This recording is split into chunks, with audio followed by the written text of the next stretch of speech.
This is not that difficult, but I'm trying to give you a good angle on the camera so that you can see it. This is really not that hard of a tool to operate. Actually, it may seem hard right now watching this video. That's only because I'm trying to give you the best view of it that I can on the operation of it.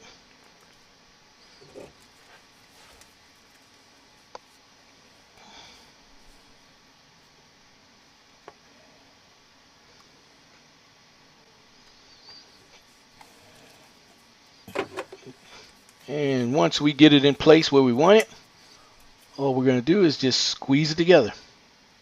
It's pretty hard, but to squeeze together anyway. But that's how this works.